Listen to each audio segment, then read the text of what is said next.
Bienvenidas y bienvenidos a nuestro podcast Conversar con Simpatía, Ciencia y Reflexión para la Transformación.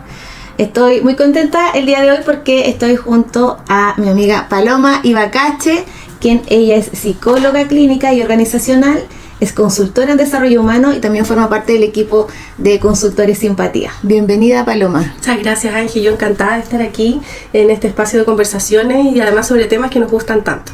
Así es. ¿Y cuál es el tema que nos gusta tanto hoy que vamos a conversar? Es algo que a mí en lo personal me ha afectado durante mi vida y en lo que yo he visto en lo laboral, lo veo cada vez con mayor fuerza y con mayor abordaje también, como una preocupación crónica. Y nos referimos al autocuidado, pero no cualquier autocuidado, sino que el autocuidado en el liderazgo. ¿Ya? Y de eso vamos a conversar hoy junto a ustedes. Paloma, cuéntame, por favor, yo hace un tiempo atrás estuve pensando, ¿cuándo fue la primera vez que yo me di cuenta que me exigía demasiado y no me cuidaba? Y ¿sabes qué? Recordé que yo tenía cerca de 30 años aproximadamente y que trabajaba y vivía muy estresada. De hecho, tuve estrés, estuve con depresión, estuve con muchas enfermedades psicosomáticas producto de cómo yo me vivía mi trabajo, ¿ya? Y cómo yo sentía que debía ejercer liderazgo. Entonces, eso creo que es algo que también lo veo como síntoma hoy día. ¿Ya? Y este autocuidado en el liderazgo, yo siento que es una cosa que no está permanentemente en el tiempo. Justamente por lo mismo yo te quería preguntar a ti, ¿qué es lo que tú entiendes o conversamos sobre lo que es el autocuidado en el liderazgo? Bueno, mira, yo creo que el autocuidado es un concepto que está muy en boga en los últimos años, ¿no? Como que hay mucha información al respecto de lo que sería autocuidado. Yo pienso que es importante que hagamos una distinción hoy, donde vamos a entender que el autocuidado no es solamente esos espacios de relajo o de gratificación que tengo después del trabajo, o esa comida rica, o ese dormir más horas, ¿sí? O el masaje. Es parte, el masaje que también es rico, es parte, pero es más profundo que eso, ¿sí? Sobre todo si vamos a abordar el liderazgo, o sea, el autocuidado para ejercer el liderazgo, porque yo diría que tiene que ver con hábitos y acciones que son mucho más permanentes de lo que uno piensa. No es solamente una acción del día, sino que es una forma de vivir donde estoy atento y pendiente a que esas acciones sean de cuidado, ¿sí?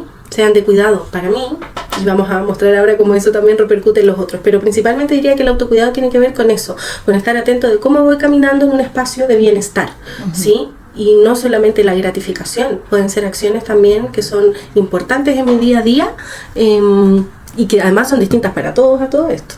Claro, eso es importante porque cuando tú dices son distintas para todos, es entender que aquí no hay una receta única que aplique de manera igualitaria a todos los seres humanos.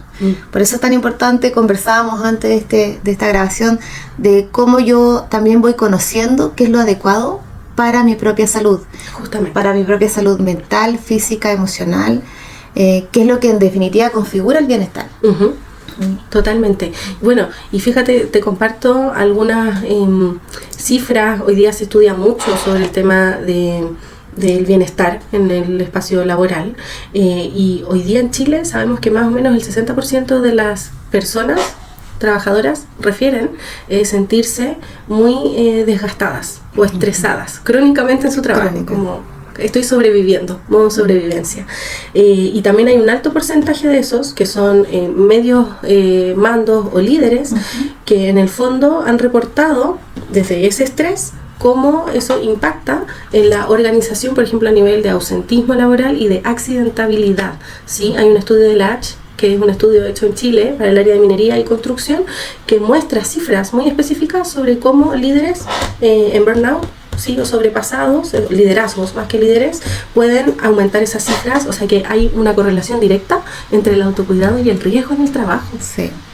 Sí, de hecho me estaba acordando porque en el podcast anterior, junto a Pamela Astudillo, conversamos sobre el liderazgo en salud y seguridad. Y una de las cosas fundamentales es entender que el espacio de bienestar es el momento cero de toda cultura saludable y segura. ¿Por qué? Porque cuando una persona biológicamente está armonizada, ¿qué significa?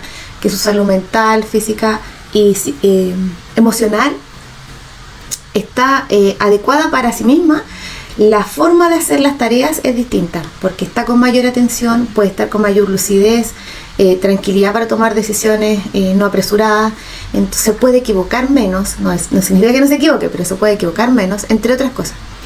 Que es muy distinto cuando tú estás desregulado, por ejemplo, desregulado emocionalmente o desregulado físicamente, porque si estás con doble presencia, si estás con, por ejemplo, cuando no duermes bien, o por ejemplo que tienes una mala relación o un doble vínculo en tu trabajo y que eso hace que no te sientas bien, tu forma de operar tus tareas cotidianas está con una probabilidad de riesgo. ¿Ya? Exactamente. Eso es súper importante, por eso esta correlación tan directa de cuando los espacios son saludables son más seguros, o hay menos incidentes, o hay mayor productividad. Porque no olvidemos que además nosotros entendemos que los seres humanos que funcionamos como un sistema, no somos emoción separada de razón, de lo que pienso o de acción, ¿sí? Claro. Entonces evidentemente, aunque yo quiera hacer como que no se note en mi trabajo o que nadie se dé cuenta que tengo un problema en mi casa, que lloré toda la noche, que lo pasé pésimo, yo hoy día voy a hacer la de siempre. Aunque uno intente hacer eso, hay muchas acciones que están guiadas por nuestra emocionalidad que van a ser síntoma de eso o señal de que algo no está, como dices tú, regulado. Me acordé de una anécdota porque yo en otro trabajo, cuando estuve en esa época como bien estresada y trabajaba en una empresa internacional y resulta que yo pensaba que yo disimulaba muy bien mis emociones y que nadie se iba a dar cuenta de mis problemas y que estaba sobrepasada. Pero después con el tiempo me encontré con personas con las que trabajaba y me decían, no, tú vivías estresada, todo el mundo se daba cuenta. Claro, es muy evidente, pero nosotros inocentemente pensamos que no es notorio y tratamos de disimularlo, tratamos de esconderlo. Que disimularlo es distinto a hacernos cargo, porque el problema no es que se note, lo que queremos mostrar con eso es que ocurre biológicamente, ya no es un solo factor que uno pueda controlar, pero tiene que ver con hacernos cargo de eso. ¿Y cómo nos podemos hacer cargo? ¿Cómo uno podría empezar, piensas tú, desde ese lugar? Bueno, es una práctica que en realidad genero constantemente, porque después que ya tú pasas con esos periodos de estrés poco saludable y de hecho te llegas a enfermar, yo me enfermé en alguna época, yo aprendí que debo estar muy consciente de cómo estoy haciendo lo que estoy haciendo, cómo, si me gusta, por ejemplo, no me vivir, cómo estoy hoy día, irme mirando todo el día, detenerme a mirar y hacer esa pausa, aunque sea de 5 minutos, 3 minutos, para chequear cómo estoy. Eso, por ejemplo, para mí forma parte de mis rutinas de autocuidado. Sí. Es algo que yo también practico y lo sugiero mucho cuando trabajamos con equipos, ese chequeo, ¿sí? Antes de entrar a la reunión, cómo estoy partiendo mi día, cómo me voy de la oficina a mi casa, cómo entro a mi casa, ¿sí? Cómo me va a recibir mi familia después de ese día también. Entonces es un proceso de autoobservación permanente. Detenerse, autoobservarse, y también siento que es ir conociéndose bien, para saber qué cosas para ti son adecuadas para tu bienestar, para cuidarte y estar disponible para ti, porque es cuando tú estás bien en lo personal, en lo laboral o en lo social, en la amistad, etcétera, puedes desenvolverte de una manera muy distinta. Y ahí empiezan a aparecer para mí, cuando nosotros somos ciegos o ciegas a eso, los costos ocultos de el no tener como en relieve el autocuidado. En lo personal, a mí me ha pasado en esos años de no estar consciente de este autocuidado, de cómo me pasa la cuenta con enfermedades, cómo me pasó la cuenta con enfermedades, cómo me pasó la cuenta también con relaciones, cómo me pasó la cuenta con cómo me miraban o percibían mi trabajo, cómo estaba haciendo mi trabajo. Claro, fíjate que yo pienso que aquí entramos un poquito en lo que conversábamos hace un rato, que es esta mirada sistémica, donde nosotros entendemos el liderazgo como algo que ocurre en la relación y no algo que hace una persona, ¿sí? Por lo tanto, desde ahí tiene sentido que el autocuidado no solamente impacta en esa persona, sino que ese autocuidado se despliega en todo ese operar que tengo en ese sistema, en esas interacciones diarias.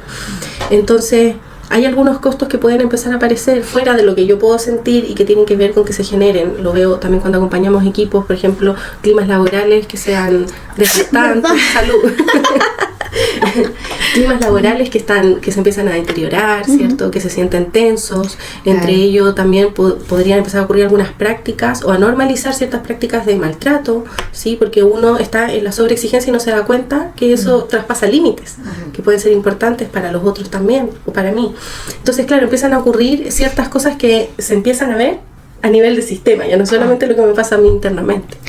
Claro, nosotros hemos trabajado con muchos equipos y cuando empezamos y de hecho también tenemos un cliente que trabaja mucho cuidando personas. Y eso es muy notorio cuando la gente que cuida a otros no se cuida.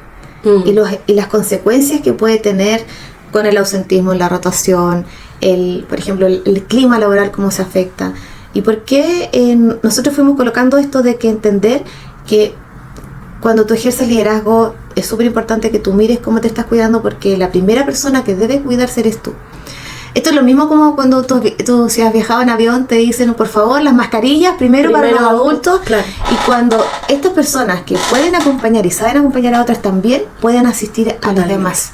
Esto es más o menos parecido. Sí. Si yo no soy consciente que estoy bien como jefatura, como papá, como mamá, como amiga, ¿cómo yo puedo sostener y acompañar a otros si yo no estoy bien? Oye, Ángel, pero y ahí se despliega entonces la idea de que el liderazgo tiene que ver con algo también ético y relacional. Sí, es ético porque vamos a entender que el autocuidado no es una acción de individualismo, que pasa muchas veces que la gente dice, pero piensas primero en ti y después en los otros. Además, convengamos en una cultura, tú sabes que vivimos de sobreexigencia donde el liderazgo tiene que ser el que todo lo sabe, el que lo hace bien, tiene respuestas, y además sobrevalorando esta idea de que lo da todo por los otros, se pone la camiseta y mira, él se deja para el final, pero es porque lo da todo por el equipo. Entonces, si lo entendemos desde lo ético hoy, yo pensaría que justamente es al revés, ¿sí? Es como yo me hago cargo de mí mismo porque estoy también liderando y sosteniendo a otras personas, ¿sí? Entonces, si yo no estoy bien, no puedo sostener, igual que en el avión, ¿sí? Y es relacional absolutamente, porque ya nos estamos dando cuenta de cómo impacta hacia adentro y hacia afuera. Claro, entonces podemos decir que el autocuidado es una acción tremendamente ética y prosocial. Justamente. Y no lo que se piensa que es como, oye, yo me estoy solamente egoísta. Exacto. Sí, totalmente. Sí, necesario para poder generar esos climas de liderazgo óptimos que uno pudiera esperar. De hecho, por ejemplo, yo acá en el trabajo, cuando yo no estoy bien, lo primero que llego a decir en la oficina, antes de buenos días, no dormí bien, o algo me pasa, o estoy preocupada, porque de ese modo también es una práctica que hemos internalizado de decir libremente cuando no estás bien, porque no estar bien es parte del ser humano. Es algo que tenemos que aprender a validar, a sostener y a aceptar, porque a todos nos pasa, y yo lo comparto contigo, también lo sugiero siempre, creo que es mejor avisar a que se generen malas interpretaciones. Si la gente tiende a interpretar lo que me pasa como malhumorada, pesada, autoritaria, le pongo etiquetas a eso, cuando en realidad tiene que ver con que el otro está procesando su propio malestar. Sí. Y tú, Paloma, en lo personal, ¿cómo es? O no sé si tienes alguna historia que nos puedas compartir respecto a lo importante o lo valioso que has visto en ti o en otros de tener el autocuidado muy presente en tu vida. Mira, para mí creo que ha sido un aprendizaje el poder ir identificando con el tiempo cuáles son mis caminos de autocuidado en el trabajo. Y una de las cosas que hoy yo priorizo y que acompaño mucho en equipos y veo que aparece tiene que ver con las relaciones y el clima en el trabajo. Yo he aprendido que no me gusta trabajar en cualquier lugar ni con cualquier persona, y para mí en el fondo sentirme cómoda en espacios donde hay confianza, donde se pueden plantear temas que pueden ser difíciles, donde me siento valorada por lo que hago, es importante. Claro, eso no significa que uno pueda a lo mejor cambiarse de trabajo todo el tiempo, pero sí es algo que uno tiene que mirar y es algo que uno pudiera proyectar, o es algo que uno tiene que plantear y poner sobre la mesa, ¿sí? Hay que abordar esas incomodidades. Hace un rato hablábamos de que a veces hay técnicas de autocuidado, y yo decía que el autocuidado es más que técnicas, porque hay cosas que no se resuelven, por ejemplo, con dormir bien. El ejemplo que tú ponías ahora, esto que a mí me pasa no se resuelve con dormir bien, se resuelve con otras acciones, que es primero hacerme cargo de esto que estoy sintiendo y me pasa si tengo una incomodidad, y tomar una decisión sobre eso. Me quiero ir, lo voy a plantear, lo voy a empezar a trabajar, voy a pedir otro tipo de ayuda para resolverlo y conversarlo, ¿sí? Sí, eso es muy típico cuando tenemos problemas, la gente por tratar de ayudarse, esto no es no hay que ponerle es de buenas intenciones lo que hacemos por lo general, de tratar de ayudar o decirle necesitas dormir, descansa, claro. Tienes hambre, come, ya es como o en realidad te estás pasando mucho rollo, no pienses más en eso. ¿Ya? Entonces cuando mucha gente me dice, me da tanta rabia cuando me recomiendan suéltalo, no pienses en eso, como que fuera tan fácil. No te lo tomes personal. Sí, claro, ¿cómo se suelta? No. Claro, porque en el fondo nosotros estamos acostumbrados a resolver problemas y muchas veces el modo de abordar un problema es más hacia lo sintomático. Ya, por ejemplo, lo hacemos así. Si te duele la cabeza, tú te tomas una aspirina y se te pasa el dolor. Pero claro, en el fondo no resuelves el problema fundamental que está a la base de por qué se te gatilla ese dolor de cabeza. Que puede ser una preocupación, que puede ser algo biológico que te esté pasando, que estés desarmonizado, que puede ser alguna tristeza. O sea, hay algo en el fondo que también hacernos cargo y no solamente solucionarlo con lo sintomático. Por ejemplo, hoy día se estila mucho en las empresas trabajar abordando el síntoma, ya que la pausa activa, ¿cierto? Que claro, no sé, porque vamos a hacer talleres de yoga, vamos a celebrar el día del mejor trabajador para mejorar el ambiente, y sí, todo eso suma, ayuda. Y en el fondo también lo que tenemos que educarnos y aprender a mirar y a resolver es el problema de fondo. Sí. ¿Ya? Conversar sobre esos problemas que a veces no son tocados y que están ahí, porque efectivamente los climas laborales, tú entras a una sala de reuniones y la gente se da cuenta del nivel de tensión que hay, por ejemplo, entre las personas. Y eso no se conversa. Como dices tú, eso ayuda, pero no resuelve, claro, necesariamente. Mira, una de las cosas que yo he visto en mi experiencia personal también, trabajando con distintos líderes, es que uno se da cuenta en los liderazgos que se hacen cargo de su autocuidado porque tienden a hacer prácticas de autocuidado hacia los otros. Cuando es algo que uno sabe hacer con uno, es más fácil a veces desplegarlo allá. Uno se da cuenta de ese líder que es capaz de preguntar, oye, ¿cómo estás? Oye, tomémonos un café. Oye, ¿en qué estás? Vacaciones, ¿sí? Como en el fondo generar espacios donde uno dice, mira, está atento no solo de su autocuidado, sino de cómo se están cuidando equipo, ¿sí? ¿En qué están ustedes? ¿Necesitan algo para cuidarse? Entonces eso se nota, ¿sí? Cuando uno lo empieza a practicar con uno también logra hacerlo en las relaciones con los otros. Estaba tratando de acordarme de una persona también que de experiencias también que podían ser distintas, porque una vez una coachee cuidaba tanto de los otros que se olvidaba de ella. Entonces también había que poner ojo cuando, claro, yo tengo disponible para el resto, pero no lo tengo disponible para mí. Totalmente. ¿Ya? Es eso como, pasa. Y yo eso también lo he vivido. Como psicóloga acompañando a otros, me ha pasado muchas veces que me encuentro en etapas donde digo, estoy todo el tiempo hablando de autocuidado, mostrándole a los otros, construyendo formas para que ellos estén mejor, y yo estoy súper sobrepasada y no me vengo preguntando hace semanas o meses en qué estoy. Pero lo importante es eso, es tener la clave en algún momento de detenerse, cada cierto tiempo, siento yo, ¿sí? Porque no es algo que hacemos a lo mejor todos los días, pero en qué estoy, cómo me siento con el vivir que estoy teniendo. Y a propósito de eso, ¿qué le podríamos decir a quienes nos están escuchando a través de nuestras plataformas de YouTube, Spotify? A propósito, síganos en nuestras redes sociales en @simpatiaconsultores y también en nuestro podcast Conversar con Simpatía. Mira, me gustaría, Paloma, que también le compartamos a las personas algunas claves de cómo empezar a implementar el autocuidado para ejercer liderazgo. Bueno, un poquito recapitulando algunas cosas que ya hemos comentado, yo diría que lo primero es hacer la pausa. ¿Sí? Tener como práctica una pausa cada cierto tiempo de preguntarme cómo me estoy sintiendo, ese check, ¿sí? La pausa nos puede permitir después tomar un poquito de perspectiva para hacer una revisión. ¿Y dónde es que estoy incómodo? ¿O dónde no me estoy sintiendo tan bien? Tiene que ver con algo en mi casa, mi familia, mi mundo social, mi trabajo. Y cuando es en el trabajo, yo creo que hay algunas claves que nos permiten como restablecernos un poquito, ¿sí? Lo primero podría ser mirar cómo estamos ordenando nuestras prioridades. Quizás hay algo que tenemos que ajustar ahí. ¿Sabes que eso parece que es algo como tan obvio, pero no es obvio?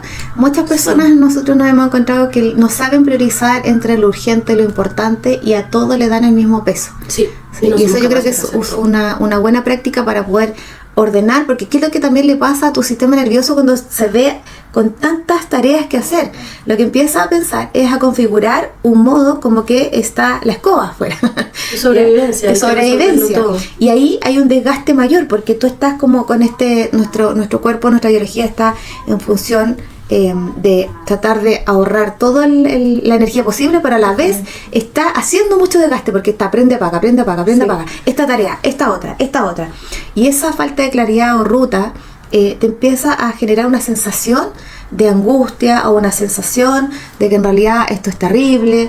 Y eso es solamente también a veces pequeñas dosis de yo digo como higiénicas, de también ayudar a nuestro cuerpo, ayudar a nuestro sistema nervioso a tener una tarea clara y entender que solamente puedes hacer una cosa a la vez, ¿ya? E ir priorizando una ruta que te permita también cuidarte. Claro, que lo decías, pensaba que en el fondo el autocuidado es un acto de amor hacia uno mismo y no es fácil hacer a veces actos de amor hacia uno mismo. Entonces, ¿eso qué implica? Yo a veces pongo el ejemplo, a mí me pasa muchas veces, todavía han pasado años, pero yo llego al supermercado y se me quedan las bolsas, todavía, ¿ya? Entonces, tengo que comprar varias cosas y yo digo, ¿qué hago? Tengo que llevarme todo, no me entra todo en las manos, me compro ya una bolsa, tengo que priorizar, no puedo decirme hoy que soy tonta, se me quedó la bolsa, hoy es que todo es fundamental, no todo es fundamental, ¿qué es fundamental y qué me llevo? ¿Sí? Y eso es un acto de amor hacia mí, que es aceptar, ok, esto es lo que me alcanza hoy, esto puedo, esto resuelvo, mañana vendré con bolsa y hago otra cosa, ¿sí? Sí, de hecho, por ejemplo, ese simple hecho de priorizar te puede generar o te puede gatillar una tranquilidad, o sea, esa angustia, esa ansiedad que tú tenías de ver muchas cosas, por ejemplo, en la mesa que resolver, por dónde parto, cómo comienzo, y después tú dices, bueno, en realidad vamos a partir por esta acción primero porque es la más urgente, yo tengo que sí o sí sacarla en el día, y las otras las voy planificando, o voy delegando, o voy pidiendo ayuda, ¿ya? O entiendo que las puedo realizar en otro día, por lo tanto esa sensación de tranquilidad empieza a también a dosificar y yo puedo empezar a recuperar solita mi armonía o mi regularidad en mi sistema nervioso y en mi cuerpo. Mira, que lo dices, yo pienso que hay dos claves ahí en ese movimiento que acabas de mencionar. Uno es aceptar que a lo mejor tengo que soltar algunas cosas, y con soltar me refiero a esto ahora no, ¿sí? Esto ahora no, voy a empezar con esto, y lo siguiente tiene que ver con tomar acción sobre eso. Y Paloma, también ahora pensando en quienes nos están escuchando, que a propósito los dejamos muy cordialmente invitados a seguirnos en nuestras redes en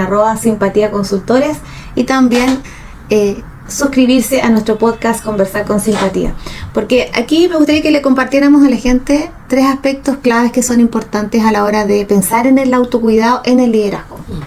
Bueno, mira, un primer paso, creo que lo hemos comentado ya un poco, es yo pienso primero tomar esa pausa, ¿no? Detenerme a mirar. No puedo mirar si no me detengo a observar en qué estoy.